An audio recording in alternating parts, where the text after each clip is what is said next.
नमस्कार। श्रीमद् वाल्मीकि रामायण अखंड पाठ में आज का हमारा सर्ग है चतुःसप्ततितमः अर्थात 74वां सर्ग युद्धकांड से। आज के सर्ग में है जाम्बवान के आदेश से हनुमान जी का हिमालय से दिव्य औषधियों के पर्वत को लाना और उन औषधियों की गंध से श्री राम, लक्ष्मण एवं समस्त वानरों का पुनः स्वस्थ होना। तो चलिए प्रारंभ करते हैं आज का पाठ। तयोस्तदा सादितयोरणाग्रे मुमोह सैन्यम हरियूथपानां सुग्रीव नीलांगद जाम्बवन्तो न चापि किंचित् प्रतिपेदिरेते। ततो विषण्णं समवेक्ष्य सर्वं विभीषणो बुद्धिमतां वरिष्ठः उवाच शाखां मृगराजवीरान्नाश्वासयन् प्रतिमैर्वचोभिः। मां भयष्ट नास्त्यत्र विषादकालो यदार्यपुत्रौ ह्यवशौ विषण्णौ स्वयंभुवो वाक्यमथोद्वहन्तौ यत्सादिताविन्द्रजितास्त्रजालैः। तस्मै तु दत्तं परमास्त्रमेतत् स्वयंभुवा ब्राह्मममोघवीर्यं तन्मानयन्तौ युधि राजपुत्रौ निपातितौ को अत्र विषाद कालः। तो युद्ध के मुहाने पर जब दोनों भाई श्री राम और लक्ष्मण इंद्रजीत द्वारा ब्रह्मास्त्र के प्रहार से निश्चेष्ट होकर पड़ गए, तब वानर सेनापतियों की वह सेना किंकर्तव्य विमूढ़ हो गई। सुग्रीव, नील, अंगद और जाम्बवान को भी उस समय कुछ नहीं सूझा। उस समय सबको विषाद में डूबा हुआ देख बुद्धिमानों में श्रेष्ठ विभीषण ने वानर राज के उन वीर सैनिकों को आश्वासन देते हुए अनुपम वाणी में कहा, हे वानर वीरों, आप लोग भयभीत न हो।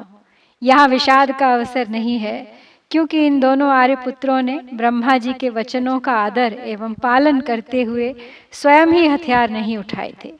इसीलिए इंद्रजीत ने इन दोनों को अपने अस्त्र समूहों से आच्छादित कर दिया था। अतएव ये दोनों भाई केवल विषादग्रस्त अर्थात मूर्छित हो गए हैं, इनके प्राणों पर कोई संकट नहीं आया है। स्वयंभू ब्रह्मा जी ने यह उत्तम अस्त्र इंद्रजीत को दिया था। ब्रह्मास्त्र के नाम से इसकी प्रसिद्धि है और इसका बल अमोघ है। संग्राम में उसका समादर, उसकी मर्यादा की रक्षा करते हुए ही ये दोनों राजकुमार धराशायी हुए हैं। अतः इसमें खेद की कौन सी बात है।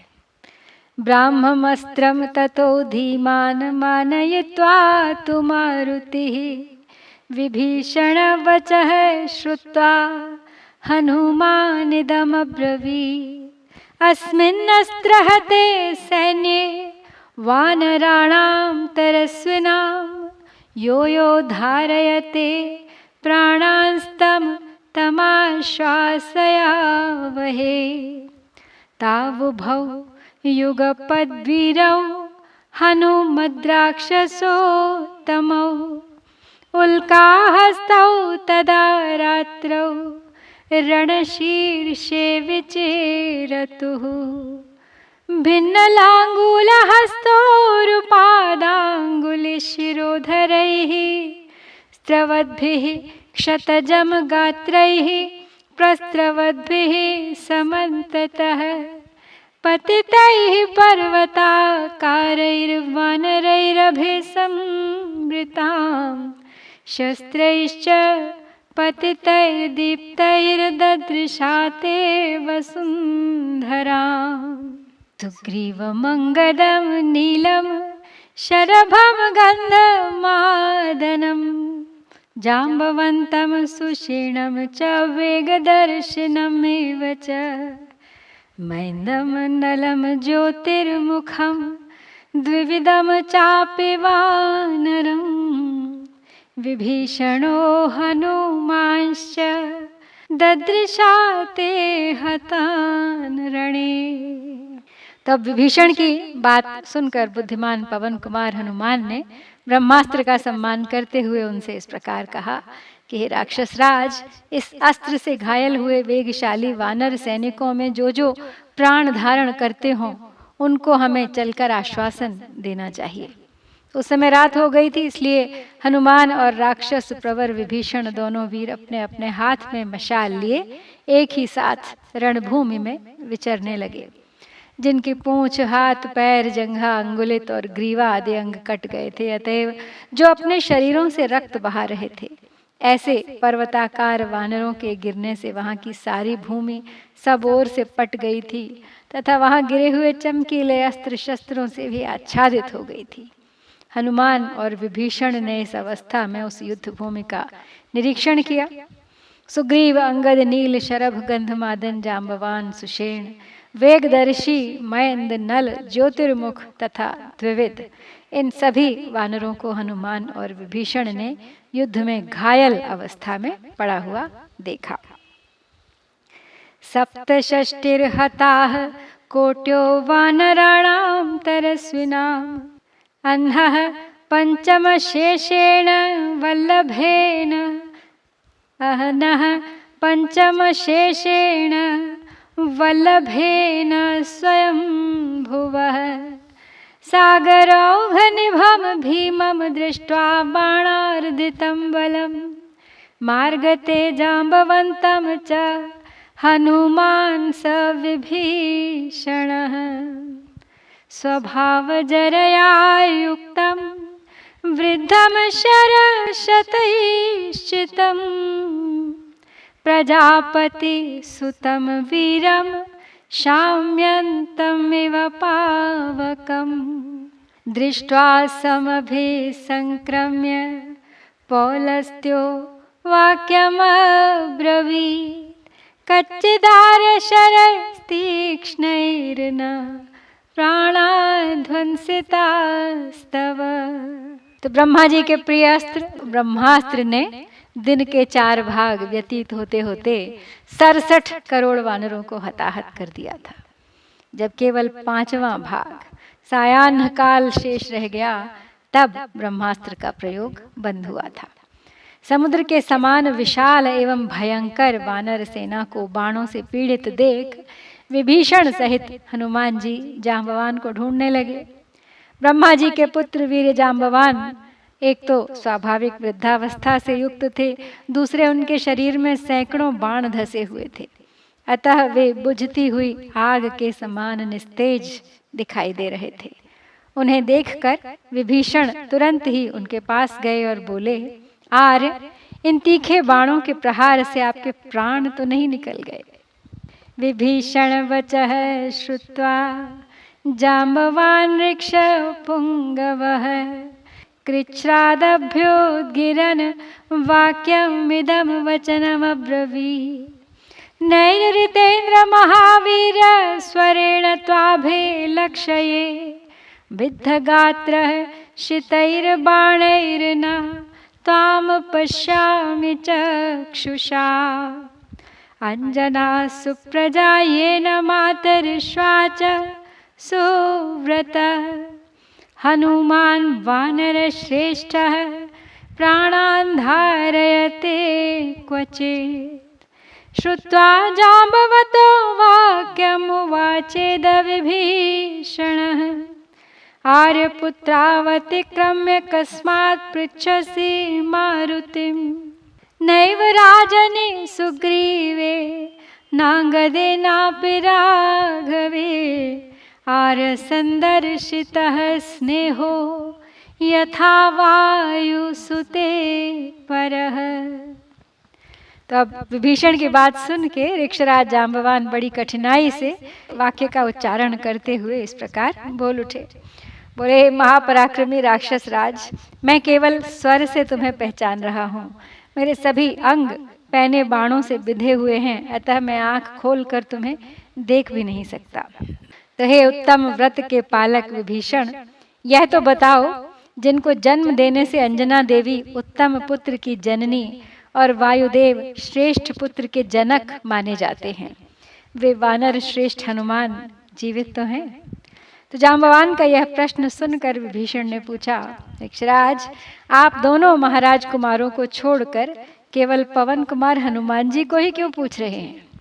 आर्य, आपने न तो राजा सुग्रीव पर, न अंगद पर और न भगवान श्री राम पर ही वैसा स्नेह दिखाया है जैसा पवन पुत्र हनुमान जी के प्रति आपका प्रगाढ़ प्रेम लक्षित हो रहा है।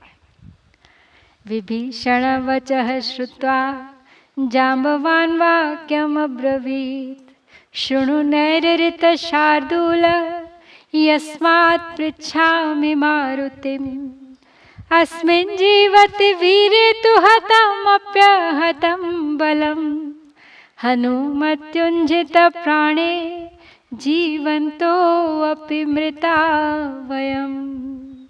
धरते मारुतिस्तात मारुत प्रतिमो यदि, वैश्वानर समो वीर्ये जीविताशा ततो भवेत्, ततो वृद्धम् उपागम्य विनयेनाभ्यवादयत्, गृह्य जाम्बवतः पादौ हनुमान् मारुतात्मजः। श्रुत्वा हनुमतो वाक्यं तदा विव्यथितेन्द्रियः, पुनर्जातमिवात्मानं मन्यते स्मर्क्षपुंगवः। तो अब विभीषण की ये बात सुनकर जांबवान ने कहा, हे राक्षस राज सुनो, मैं पवन कुमार हनुमान जी को क्यों पूछ रहा हूँ ये बताता हूँ। यदि वीरवर हनुमान जीवित हों तो यह मरी हुई सेना भी जीवित ही है, ऐसा समझना चाहिए।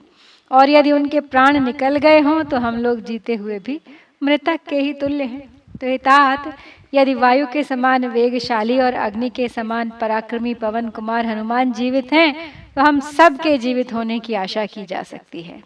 बूढ़े जांबवान के इतना कहते ही पवन पुत्र हनुमान जी उनके पास आ गए और दोनों पैर पकड़कर उन्होंने विनीत भाव से उन्हें प्रणाम किया। हनुमान जी की बात सुनकर उस समय ऋक्षराज जांबवान ने, जिनकी सारी इंद्रियां बाणों के प्रहार से पीड़ित थीं, अपना पुनर्जन्म हुआ सा माना। ततो ब्रवीन् महातेजा हनुमन्तं स जाम्बवान्, आगच्छ हर्षार्दूल वानरांस्त्रातुमर्हसि, नान्यो विक्रम पर्याप्तस्त्वमेषां परमः सखा, त्वत्पराक्रम कालोऽयं नान्यं पश्यामि कञ्चन, ऋक्षवानरवीराणामनीकानि प्रहर्षय, विशल्यौ कुरु चाप्येतौ साधितौ रामलक्ष्मणौ, गत्वा परममध्वानमुपर्युपरि सागरं, हिमवन्तं नगश्रेष्ठं हनुमन् गन्तुमर्हसि, ततः काञ्चनमत्युच्चं वृषभं पर्वतोत्तमं, कैलासशिखरं चात्र द्रक्ष्यसि निषूदन। तब जब हनुमान जी आ गए जांबवान के पास तो उन महातेजस्वी जांबवान ने हनुमान जी से कहा कि हे वानर सिंह, आओ संपूर्ण वानरों की रक्षा करो। तुम्हारे सिवा दूसरा कोई पूर्ण पराक्रम से युक्त नहीं है, तुम ही इन सब के परम सहायक हो। यह समय तुम्हारे ही पराक्रम का है, मैं दूसरे किसी को इसके योग्य नहीं देखता। तुम रीछों और वानर वीरों की सेनाओं को हर्ष प्रदान करो और बाणों से पीड़ित हुए इन दोनों भाई श्री राम और लक्ष्मण के शरीर से बाण निकाल कर इन्हें स्वस्थ करो। हनुमान, समुद्र के ऊपर ऊपर उड़कर बहुत दूर का रास्ता तय करके तुम्हें पर्वत श्रेष्ठ हिमालय पर जाना चाहिए। हे शत्रुसूदन, वहां पहुंचने पर तुम्हें बहुत ही ऊंचे सुवर्णमय उत्तम पर्वत ऋषभ का तथा कैलास शिखर का दर्शन होगा।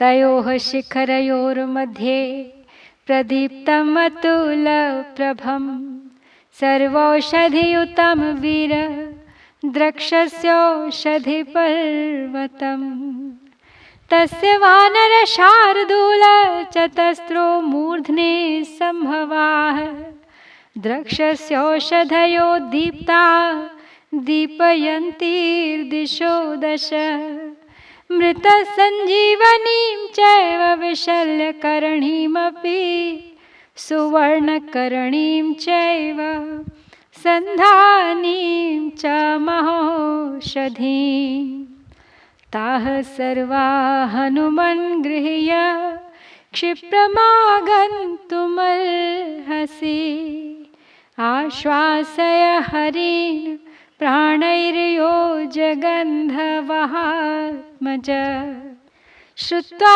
जाम्बवतो वाक्यं हनुमान् मारुतात्मजः आपूर्यत बलोद्धर्षैर्वायुवेगैर्वाणवः स पर्वततटाग्रस्थः पीडयन् पर्वतोत्तमं हनुमान् दृश्यते वीरो द्वितीय इव पर्वतः हरिपादविनिर्भग्नो निशसाद स पर्वतः न शशाक तदात्मानं वोढुं भृशनिपीडितः। तो आगे कहते हैं जाम्बवंत कि हे वीर, उन दोनों शिखरों के बीच में एक औषधियों का पर्वत दिखाई देगा जो अत्यंत दीप्तिमान है। उसमें इतनी चमक है जिसकी कहीं तुलना नहीं है। वह पर्वत सब प्रकार की औषधियों से संपन्न है। वानर सिंह, उसके शिखर पर उत्पन्न 4 औषधियां तुम्हें दिखाई देंगी जो अपनी प्रभा से 10 दिशाओं को प्रकाशित किए रहती हैं। उनके नाम इस प्रकार हैं: मृत संजीवनी, विशल्यकरणी, सुवर्णकरणी और संधानी नामक महौषधि। तो हनुमान, हे पवन कुमार, तुम उन सब औषधियों को लेकर शीघ्र लौट आओ और वानरों को प्राणदान देकर आश्वासन दो। तो जाम्बवान की यह बात सुनकर वायुनंदन हनुमान जी उसी तरह असीम बल से भर गए जैसे महासागर वायु के वेग से व्याप्त हो जाता है। वीर हनुमान एक पर्वत के शिखर पर खड़े हो गए और उस उत्तम पर्वत को पैरों से दबाते हुए द्वितीय पर्वत के समान स्वयं दिखाई देने लगे। हनुमान जी के चरणों के भार से पीड़ित हो वह पर्वत धरती में धंस गया। अधिक दबाव पड़ने के कारण वह अपने शरीर को भी धारण न कर सका। तस्य पेतुर्नगा भूमौ हरिवेगाच जज्वलुः श्रृंगाणि च व्यकीर्यन्त पीडितस्य हनुमता तस्मिन् सम्पीड्यमाने तु भग्नद्रुमशिलातले नाशे कुर्वानराः स्थातुं घूर्णमानेन गोतमे सा घूर्णितमहाद्वारा प्रभग्न गृहगोपुरा लङ्कात्रासाकुला रात्रौ प्रनृत्येवाभवत् तदा पृथिवीधर संकाशो निपीडय पृथिवीधरम् पृथिवीं क्षोभयामास सार्णवा मारुतात्मजः आरुरोह तदा तस्माद्धरिर्मलयपर्वतं मेरुमन्दरसङ्काशं नानाप्रस्रवणाकुलम्। तब हनुमान जी के भार से पीड़ित हुए उस पर्वत के वृक्ष उन्हीं के वेग से टूटकर पृथ्वी पर गिर पड़े और कितने ही तो जल उठे। साथ ही उस पहाड़ी की चोटियां भी ढहने लगी। हनुमान जी के दबने पर वह श्रेष्ठ पर्वत हिलने लगा और उसके वृक्ष और शिलाएं टूट फूट कर गिरने लगी। अतः वानर वहां ठहर न सके। लंका का विशाल और ऊंचा द्वार भी हिल गया। मकान और दरवाजे ढह गए। समूची नगरी भय से व्याकुल हो उस रात में नाचती सी जान पड़ी। पर्वताकार पवन कुमार हनुमान जी ने उस पर्वत को दबाकर पृथ्वी और समुद्र में भी हलचल पैदा कर दी। तदनंतर वहां से आगे बढ़कर वे मेरु और मंदराचल के समान ऊंचे मलय पर्वत पर चढ़ गए। नाना द्रुमलता कीर्णम विकासी कमलोत्पलम सेवितं देवगन्धर्वैः षष्टियोजनमुच्छ्रितं विद्याधरैर्मुनिगणैरप्सरोभिर्निषेवितं नानामृगगणाकीर्णं बहुकन्दरशोभितं सर्वानाकुलयंस्ततन्धर्वकिन्नरान् हनुमान् मेघसङ्काशो ववृधे मारुतात्मजः पद्भ्यां तु शैलमापीड्य वडवामुखवन्मुखं विवृत्योग्रं ननादोच्चैस्त्रासयन् रजनीचरान् तस्य नानद्यमानस्य श्रुत्वा निनदमुत्तमम् लङ्कास्था राक्षसव्याघ्रा न शेकुः स्पन्दितुं क्वचित्। तो हनुमान जी अब चल दिए हैं औषधि लाने, मलय पर्वत पर चढ़ गए हैं।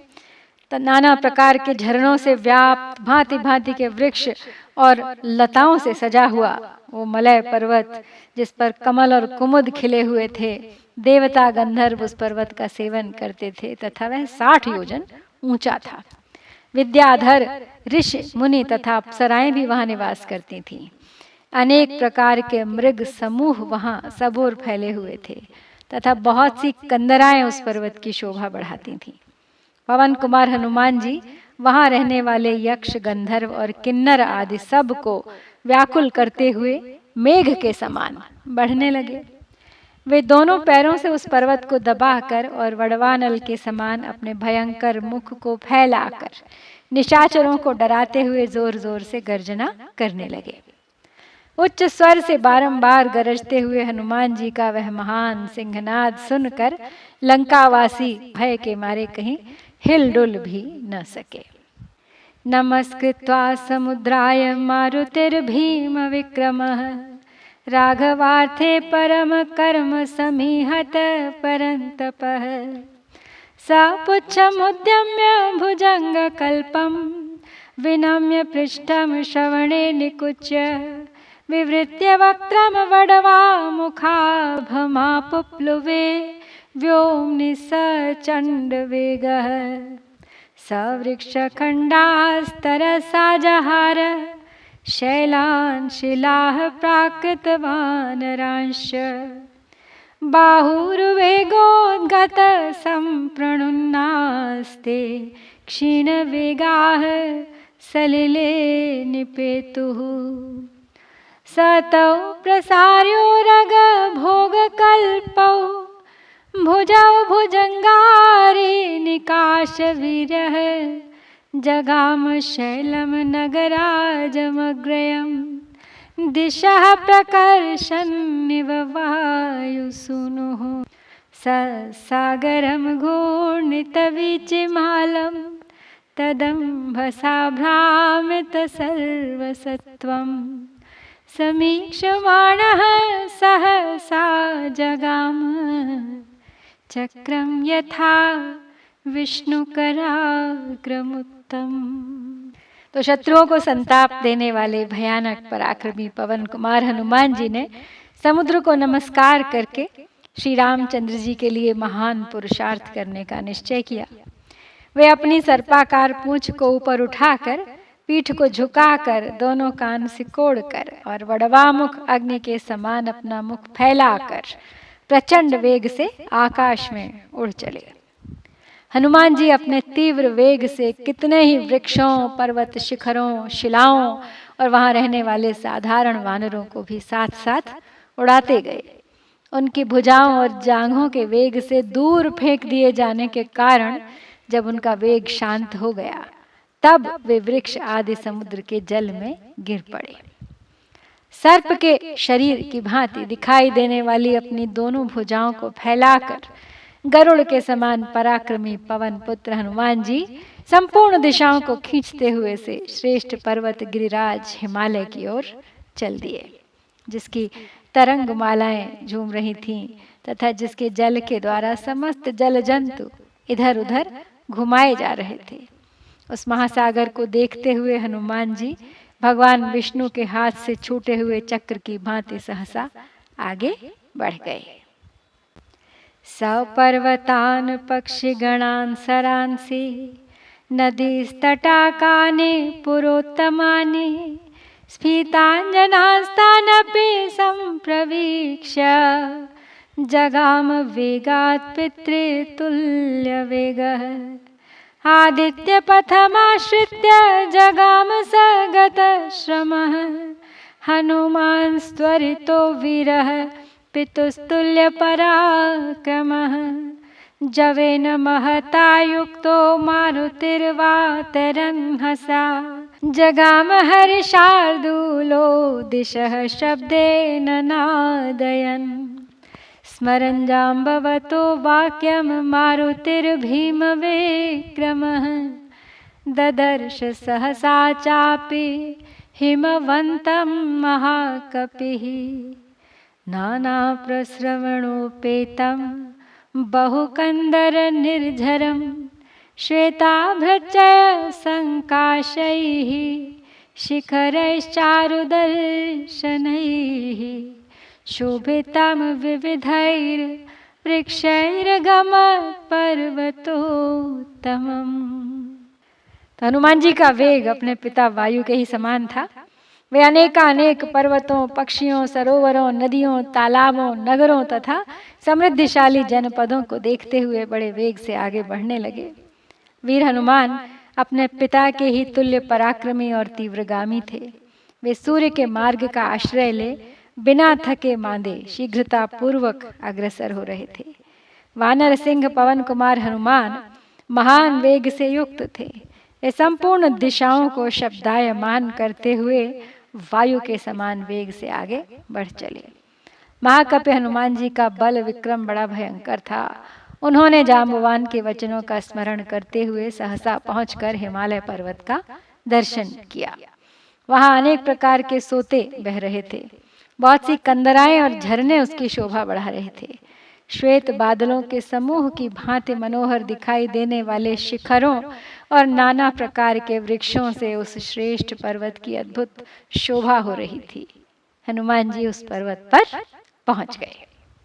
सतम समासाद्य महानगेन्द्रमति प्रवृद्धोत्तम हेम श्रृंगम ददर्श पुण्यानि महाश्रमाणि सुरर्षि संघोत्तम सेवितानि स ब्रह्मकोशं रजतालयं च शक्रालयं रुद्रशर प्रमोक्षं हयाननं ब्रह्मशिरश्च दीप्तं ददर्श वैवस्वत किङ्कराश्च वहन्यालयं वैश्रवणालयं च सूर्यप्रभं सूर्यनिबन्धनं च ब्रह्मालयं शङ्करकार्मुकं च ददर्श नाभिं च वसुन्धरायाः कैलाससमग्रयं हिमवच्चिलां च तं वै वृषं काञ्चनशैलमग्रयं प्रदीप्त सर्वौषधि सम्प्रदीप्तं ददर्श सर्वौषधिपर्वतेन्द्रं सतं समीक्षानलराशिदीप्तं विस्मयेवासवधूतसूनुः आप्लुत्य तं चौषधि पर्वतेन्द्रं तत्रौषधीनां विचयं चकार। तो उस महा पर्वतराज का सबसे ऊंचा शिखर सुवर्णमय दिखाई दे रहा था। वहां पहुंचकर हनुमान जी ने परम पवित्र बड़े बड़े आश्रम देखे, जिनमें देवर्षियों का श्रेष्ठ समुदाय निवास करता था। उस पर्वत पर जिन्हें हिरण्यगर्भ भगवान ब्रह्मा का स्थान, उन्हीं के दूसरे स्वरूप रजत नाभि का स्थान, इंद्र का भवन जहाँ खड़े होकर रुद्रदेव ने त्रिपुरासुर पर बाण छोड़ा था, वह स्थान भगवान हयग्रीव का वास स्थान तथा ब्रह्मास्त्र देवता का दीप्तिमान स्थान, ये सभी दिव्य स्थान दिखाई दिए। साथ ही यमराज के सेवक भी वहां दृष्टिगोचर हुए। इसके सिवाय अग्नि, कुबेर और 12 सूर्यों के समावेश का भी सूर्य तुल्य तेजस्वी स्थान उन्हें दृष्टिगोचर हुआ। चतुर्मुख ब्रह्मा, शंकर जी के धनुष और वसुंधरा की नाभि के स्थानों का भी उन्होंने दर्शन किया। तत्पश्चात श्रेष्ठ कैलाश पर्वत, हिमालय शिला, शिवजी के वाहन वृषभ तथा सुवर्णमय श्रेष्ठ पर्वत ऋषभ को भी उन्होंने देखा। इसके बाद उनकी दृष्टि संपूर्ण औषधियों के उत्तम पर्वत पर पड़ी, जो सब प्रकार की दीप्तिमती औषधियों से दैदीप्यमान हो रहा था। अग्नि राशि के समान प्रकाशित होने वाले उस पर्वत को देखकर पवन कुमार हनुमान जी को बड़ा विस्मय हुआ। वे कूदकर औषधियों से भरे हुए उस गिरिराज पर चढ़ गए और वहां पूर्वोक्त चारों औषधियों की खोज करने लगे। सयोजन सहस्राणि समतीत्य महाकपिः दिव्यौषधिधरं शैल्यं व्यचरन् मारुतात्मजः। महौषध्यस्ततः सर्वास्तस्मिन् पर्वतसत्तमे विज्ञायार्थिनमयान्तं ततो जग्मुरदर्शनम्। सता महात्मा हनुमान् पश्यंश्चुकोपरोषाच्च भृशं ननाद। अमृष्यमाणो अग्निसमानचक्षुर्महीधरेन्द्रं तमुवाच वाक्यम्। किमेतदेवं सुविनिश्चितं ते यद्राघवेनासि कृतानुकम्पः। पश्चाद्य मद्बाहुबलाभिभूतो विकीर्णमात्मानमथो नगेन्द्र। सनगं सनागं सकाञ्चनं धातु सहस्रजुष्टं विकीर्णकूटं ज्वलिताग्रसानुं प्रगृह्य वेगात् सहसोन्ममाथ। तो महाकपि पवन पुत्र हनुमान जी सहस्त्रों योजन लांघ कर वहां आए थे और दिव्य औषधियों को धारण करने वाले उस शैल शिखर पर विचरण कर रहे थे। उस उत्तम पर्वत पर रहने वाले संपूर्ण महौषधियां यह जानकर कि कोई हमें लेने के लिए आ रहा है तत्काल अदृश्य हो गई। उन औषधियों को न देखकर महात्मा हनुमान जी कुपित हो उठे और रोष के कारण जोर जोर से गर्जना करने लगे। औषधियों का छिपाना उनके लिए असह्य हो गया। उनकी आंखें अग्नि के समान लाल हो गईं और वे उस पर्वतराज से इस प्रकार बोले, ये नगेंद्र, तुम श्री रघुनाथ जी पर भी कृपा नहीं कर सके, ऐसा निश्चय तुमने किस बल पर किया है? आज मेरे बाहुबल से पराजित होकर तुम अपने आप को सब ओर बिखरा हुआ देखोगे। ऐसा कहकर उन्होंने वेग से पकड़कर वृक्षों, सुवर्ण तथा अन्य सहस्रों प्रकार की धातुओं से भरे हुए उस पर्वत शिखर को सहसा ही उखाड़ लिया और वेग से उखाड़े जाने के कारण उसकी बहुत सी चोटियां बिखर कर गिर पड़ी। उस पर्वत का ऊपरी भाग अपनी प्रभा से प्रज्वलित सा हो रहा था। सातम समुत्पाटय खमुत्पपात वित्रास्य लोकान् ससुरासुरेन्द्रान् संस्तूयमानः खचरैरनेकैर्जगाम वेगात् गरुडोग्रवेदः। स भास्कराध्वानमनो प्रपन्नस्तं भास्कराभं शिखरं प्रगृह्य बभौ तदा भास्कर सन्निकाशो रवेः समीपे प्रतिभास्कराभः। स तेन शैलेन भृशं रराज शैलोपमो गन्धवहात्मजस्तु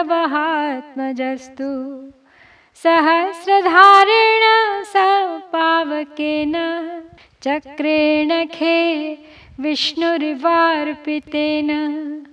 तं वानराः प्रेक्ष्य तदा विनेदुः स तानपि प्रेक्ष्य मुदा ननाद। तेषां समुत्कृष्टरवं निशम्य लङ्कालयाभीमतरं विनेदुः। ततो महात्मा निपपात तस्मिन् चैलोत्तमे वानरसैन्यमध्ये हरियुत्तमेभ्यः शिरसाभिवाद्य विभीषणं तत्र स्वजे सह। अब हनुमान जी उस पर्वत को उखाड़ कर साथ ले देवेश्वरों और असुरेश्वरों सहित संपूर्ण लोकों को भयभीत करते हुए गरुड़ के समान भयंकर वेग से आकाश में उड़ चले। उस समय बहुत से आकाशचारी प्राणी उनकी स्तुति कर रहे थे। सूर्य के समान चमकते हुए उस पर्वत शिखर को हाथ में लेकर हनुमान जी सूर्य के ही पथ पर जा पहुंचे थे। उस समय सूर्यदेव के समीप रहकर उन्हीं के समान तेजस्वी शरीर वाले वे पवन कुमार दूसरे सूर्य की भांति प्रतीत हो रहे थे। वायु देवता के पुत्र हनुमान जी पर्वत के समान जान पड़ते थे। उस पर्वत शिखर के साथ उनकी वैसी ही विशेष शोभा हो रही थी जैसे सहस्रधारों से सुशोभित और अग्नि की ज्वाला से युक्त चक्र धारण करने से भगवान विष्णु सुशोभित होते हैं। उस समय उन्हें लौटा देख सब वानर जोर जोर से गर्जना करने लगे। उन्होंने भी उन सब को देखकर बड़े हर्ष से सिंहनाद किया। उन सब के उस तुमुल नाद को सुनकर लंकावासी निशाचर और भी भयानक चीत्कार करने लगे। तदनंतर हनुमान जी उस उत्तम पर्वत त्रिकूट पर कूद पड़े और वानर सेना के मध्य में आकर सभी श्रेष्ठ वानरों को प्रणाम करके विभीषण से भी उन्हें गले लगाकर मिले। तावप्युभौ मानुष राजपुत्रौ तम गंधमाघ्राय महौषधीनां बभूवतुस्तत्र तदा विशल्यावुत्तस्थुरन्ये च हरिप्रवीराः सर्वे विशल्या विरुजाः क्षणेन हरिप्रवीराश्च हताश्च ये स्युः गन्धेन तासां प्रवरौषधीनां सुप्तानि शान्तेष्विव सम्प्रबुद्धाः यदा प्रभृति लङ्कायां युध्यन्ते हरिराक्षसाः तदा प्रभृति मानार्थमाज्ञया रावणस्य च ये हन्यन्ते रणे तत्र राक्षसाः कपिकुञ्जरैः हताहतास्तु क्षिप्यन्ते सर्व एव तु सागरे ततो हरिर्गन्धवहात्मजस्तु तमोषधीशैलमुदग्रवेगः निनाय वेगाद्धिमवन्तमेव पुनश्च रामेण समाजगाम। तो हनुमान जी पर्वत को ही लेकर लौट आए औषधि सहित, और इसके बाद वे दोनों राजकुमार श्री राम और लक्ष्मण उन महौषधियों की सुगंध लेकर स्वस्थ हो गए। उनके शरीर से बाण निकल गए, घाव भर गए। इसी प्रकार जो दूसरे दूसरे प्रमुख वानर वीर वहां हताहत हुए थे, वे सब के सब उन श्रेष्ठ औषधियों की सुगंध से रात के अंत में सोकर उठे हुए प्राणियों की भांति क्षण भर में निरोग होकर उठकर खड़े हो गए। उनके शरीर से बाण निकल गए, उनकी सारी पीड़ा जाती रही। तो लंका में जब से वानरों और राक्षसों की लड़ाई शुरू हुई थी, तभी से वानर वीरों द्वारा रणभूमि में जो जो राक्षस मारे जाते थे, वे सभी रावण की आज्ञा के अनुसार प्रतिदिन मरते मरते ही समुद्र में फेंक दिए जाते थे। ऐसा इसलिए होता था कि वानरों को यह मालूम न हो कि बहुत से राक्षस मार डाले गए। तत्पश्चात प्रचंड वेग वाले पवन कुमार हनुमान जी ने पुनः औषधियों के उस पर्वत को वेग पूर्वक हिमालय पर ही पहुंचा दिया, और फिर लौटकर वे श्री रामचंद्र जी से आ मिले। तो हनुमान जी द्वारा औषधियां लाई गई। राम लक्ष्मण सहित संपूर्ण वानर सेना को उनकी मूर्छा से मुक्त किया हनुमान जी ने। और इसके साथ ही हम श्री वाल्मीकि निर्मित आर्ष रामायण आदि काव्य के युद्ध कांड में 74वां सर्ग पूर्ण करते हैं। इत्यार्षे श्रीमद् रामायणे वाल्मीकिये आदि काव्य युद्ध कांडे 74तमः सर्गः। ओम श्री सीता रामचंद्राभ्याम नमः।